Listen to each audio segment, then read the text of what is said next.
Hey guys, Veebat here with another V Plays, and with the legendary trials going on this weekend featuring the American and British multi-roles tier 6 and up for that challenge. For those of you grinding the XP85, I figured I'd show you a pretty decent game I had this evening. Since it is March of Nations, I did decide to buy back an American aircraft that I kind of missed. I do like the Thunderbolt. And the P-47 Bravo at tier 6, it was a solid performer in an aircraft that I also missed from my time grinding through the lines. This is the first aircraft in this line to feature air-to-ground bombs and rockets on the same aircraft, and this thing actually has 8 50 cal machine guns on it for those of you who are unaware of the Thunderbolt's capabilities. So it does have quite a decent amount of firepower, but it sacrifices a lot of maneuverability in order to get the speed and firepower that you see on this airframe. Now I say it has good speed, but that's going to be against a very maneuverable fighter. It's going to struggle to be able to get away from altitude fighters or even mid-altitude fighters like Spitfires. Now, I went immediately for this garrison instead of going for the arguably more important airfield in the center. And some of you may be wondering why. I think I've said it enough in a lot of my videos, but for those of you who might not have picked up on this, when I talk about multi-roles, I play multi-roles as zone flippers. They work really well on the periphery of a map, using their air-to-ground ordnance and their forward-firing guns to go after uncontested zones or going after enemy ground attackers or other multi-roles, because they just don't have the edge for dogfights. In this particular instance, we were able to catch that soldier Ken here while he was otherwise engaged on another aircraft, and we were able to take him out. He does make an interesting comment here in a second, and we'll address that as another talking point, but fact of the matter is, we are able to help our team out here even though we're not the most maneuverable platform, because now we're playing this aircraft very much like a boom and zoom. We are dragging enemies in a straight line, letting our allies take them out, which is what's happening behind me right now. And yeah, there's the comment from Ken. If you missed it in the bottom left, Ken said he was taken out by a premium, so he's not going to play anymore. So I find that humorous because I am clearly not in a premium, and oh, by the way, this aircraft only has a 93% pilot. We were able to take out that Spitfire 1 because he was not paying attention to us. He was engaged against another aircraft. We did just have a high five moment with our allied Corsair, but this is a repair site, so him and I should be able to get our health back up to where it should be. The speed on this aircraft is enough to be able to catch up to an SE-100 that's maneuvering, and with the combined fire of me and my ally, we're able to do some pretty decent work there. I do not have any skills on this pilot. It's only at 93%, so I don't get to put the fire out with a roll maneuver like I was trying there. But what I do get to do is drag this guy in a straight line, and I'm calling for help. And what'll hopefully happen here is he straightens out and gets taken out by my ally. Postal recently posted a video about using pitch up commands as well as yaw controls. I have yet to map the yaw controls, but I've always had pitch up on my layout. I have it as my Q key, and I use that when I'm in my tail gunner view a lot of times. But as I was talking with Postal, and I'm like, you know what, I'm gonna have to try that more often. I spend a lot of this game hitting the Q button for the pitch up, but there's several times I don't, and I'm wondering if you guys can tell the difference. But what I found is really advantageous for a pitch up key is maybe see, that was a standard mouse roll. You can kind of tell that it's nice and sweeping because it's really predicated based on how quickly you can move the mouse. But if you hold the pitch up key, it essentially takes over the pitch controls and negates any of the pitch inputs from the movement of the camera off the mouse. So it does give you a very static movement for an up and over, and it's much more instantaneous because it's not waiting to catch up with the camera.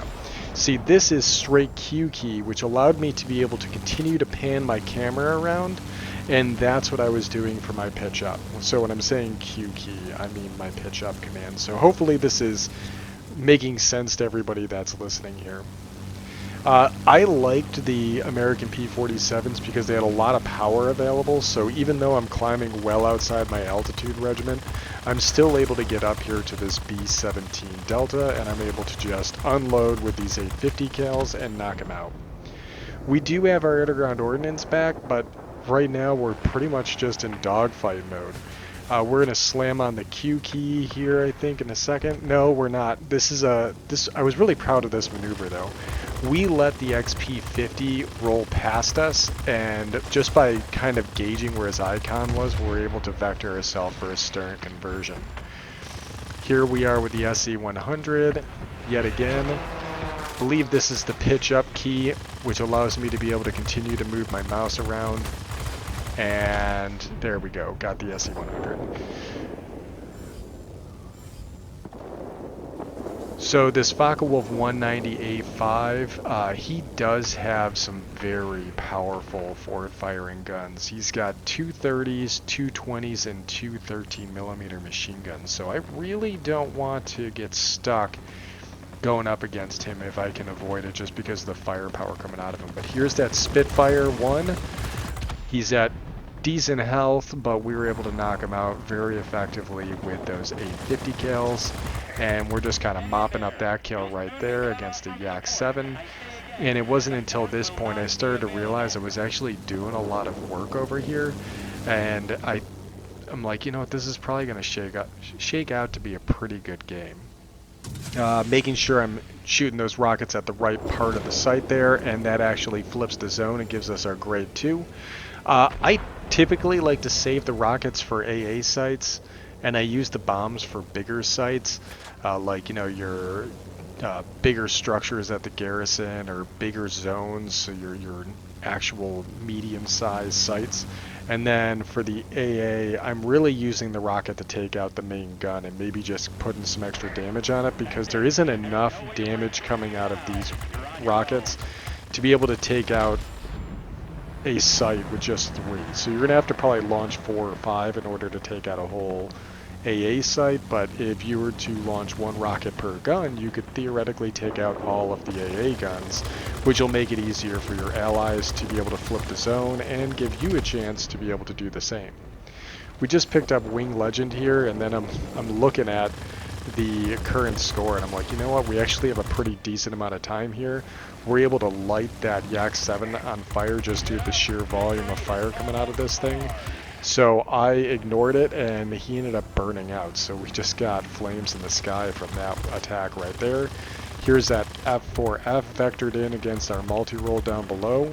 So we're just trying to get the lead. So when people go into these corkscrews, it's kind of difficult to get the shots to land because it's not a straight circle. It's almost like a ribbon. Like there's kind of an ellipsoid, if you would. So you got to gauge where he's going to be on that spiral maneuver. So spirals do give you a chance to kind of survive a little bit longer. So if somebody is chasing you, rolling the mouse and kind of doing a spiral, or even using a combination of the A and D keys for roll is helpful. Now, as it's been brought up in Postal's video for utilizing other controls, if you were to engage the rudder for the yaw control, you can actually get those rolls to be a little bit wider as well and cleaner. So just something to think about.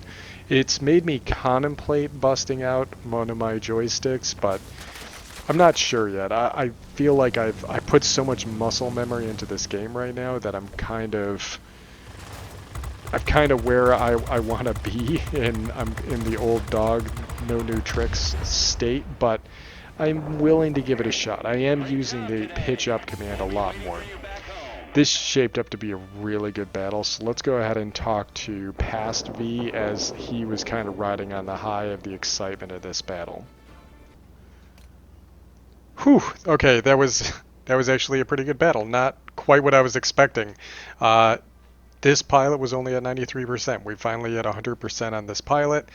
Just rebought it recently because I wanted to get it at a discount for the March of Nations, and I thought it would be a fun aircraft to play, and it did not disappoint. You can see here we were able to rake in 18,915 personal points, 17 aerial targets destroyed, and really we didn't do much as far as ground targets are concerned. We just were put in a situation where we were fighting off aircraft of all things, in an airplane that arguably shouldn't be doing that type of a thing. So it worked out well for us.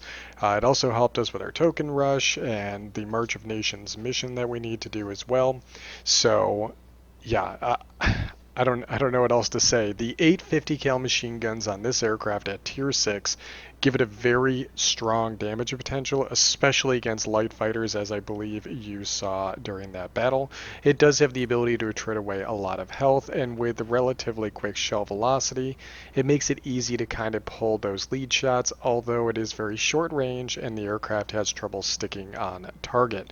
But with the engine power available, even at tier 6, we're able to get it up into ranges or altitudes that it arguably shouldn't have been at, and we did just fine. This is going to be the first in the line coming off the XP-44 rocket that you actually get to carry a combination of bombs and rockets on your multi-role aircraft for the American lines. And these 6 rockets, they're nice. Don't get me wrong. They're nice rockets.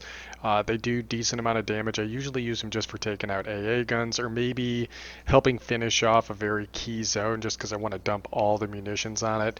But the bombs are there to do a lion's share of the work. As you can see right here, they do reload in 120 seconds. But, you know, I got this thing back because I thought I would like to have it in the hangar, and it does not disappoint. These two 500-pounders, definitely really good bombs to have on any aircraft, and you see that carried out throughout all of the lines. Even the F-84F gets an option of carrying a set of 500-pound bombs, arguably a little bit more blast radius on those, but we're talking about a tier 10, right? So for a fairly non-maneuverable aircraft, good airspeed, good air-to-ground munitions, I'd like to think that we were able to use the strengths of the aircraft to great effect, because we were able to use that speed to be able to kind of do running gun moves on a lot of aircraft, and we were waiting till the enemy was engaged with somebody else. It's always important to pay attention to where the threats are around you, and when people lose sight of that, that's when you get the opportunity to kind of vector in for a kill on those guys. So hope you guys enjoyed this March of Nations relook at the P-47 Bravo, and as always, I'll catch you guys on the next one.